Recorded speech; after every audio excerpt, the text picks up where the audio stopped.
నరికేస్తా నేను. నువ్వు వదిలే నిన్ను. ఫోన్ పక్కన కొట్టేస్తా. ఫోన్ పక్కన కొట్టేస్తాడా అక్క. ఖచ్చితంగా. హలో అండి, ఈరోజు మా కూల్ డబ్బులు పడే రోజు. కూల్ డబ్బులు అంటున్నారా? అదే అండి మా శాలరీ పడే రోజు. శాలరీ పడిన ఆనందంతో ఇష్టంగా ఏదైనా తిందామని బయటికి వెళ్తే ఇద్దరు పెద్ద మనుషులు కనబడ్డారు. మా అక్క ఇంకా మా ఫ్రెండ్. మా అక్కని అడిగిన అక్క శాలరీ ఎంత పడిందంటే పెద్ద పెద్ద క్యాలిక్యులేషన్ నేను చెప్పనంటుంది లాస్ట్లో. సరే అని మా ఫ్రెండ్ గారు నేను వీడియో చేస్తాను చెప్పి మొహం దాచుకుంటున్నాడు. అక్కతో కాసేపు ఎక్కడిద్దాం చూసి అక్కతో అలా ఆడుకున్నా. చూడండి ఏమైంది. ఏం కావాలా? చికెన్ బిర్యానీ కావాలి. ఆపరా. వేసేసాడు, బాగా వేసేసాడు. తీయగా కావాలా కారంగా కావాలా ఏదో ఒకటి చెప్పి. చేదుగా కావాలక్క, దొరుకుతుందా? ఈయన ఒక నిమిషం ఉండి లైన్ లో ఉండు, బంపర్ ఆఫర్ ఇస్తున్నాడు. ఈయన ఒక షుగర్ పేషెంట్ అల్లాడిపోతా ఉన్నాడు. నేను వీడియో చేసిన విషయం మా అక్కకు తెలిసిపోయింది. మా అక్క నా ఫోన్ లాగా చాలా కష్టపడింది. నువ్వు వదిలే నిన్ను. ఫోన్ పక్కన కొట్టేస్తా.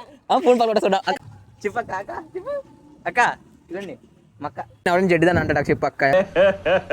ఎవరైనా జడ్డిదాని అంటాడు చెప్పు అక్క. ఒక మాట నువ్వు మంచిది. అయ్యా అక్కతో కలిసి తోడుగా షాప్కి వెళ్ళాను.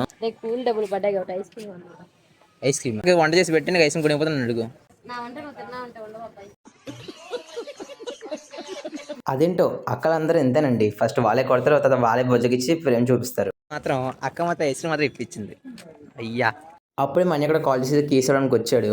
ఇద్దరు పక్క పక్క నుంచి మాడుతున్నారు మహానుభావులు. అసలు విషయం అయితే అది మర్చిపోయాను. నీకు భోజనం చేయాలి, రాత్రి 9:30 అయిపోయింది. సరే అని చెప్పి ఇంకా భోజనానికి నేను నా ఫ్రెండ్ కూడా ఏంటంటే అప్పటికే షాప్లన్నీ క్లోజ్ అయిపోయి ఇంకా మాకు టిఫిన్ షాప్ దొరికింది. చెన్నై వచ్చాక ఇడ్లీలో సాంబార్, వడలో సాంబార్, దోశలో సాంబార్, ఉప్మాలో సాంబార్, రైస్లో సాంబార్, పొంగల్లో సాంబార్, ఆఖరికి ఫ్రైడ్ రైస్ బిర్యానీలో కూడా సాంబారేనండి. వీళ్ళ సాంబార్ తగిలయ్యా, తెలుగు వంటలు మిస్ అయిపోతున్నాను నేనైతే.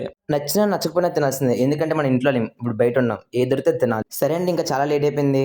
బాయ్. ఇంకా మన ఛానల్ సబ్స్క్రైబ్ చేసుకోవడం మాత్రం మర్చిపోకండి.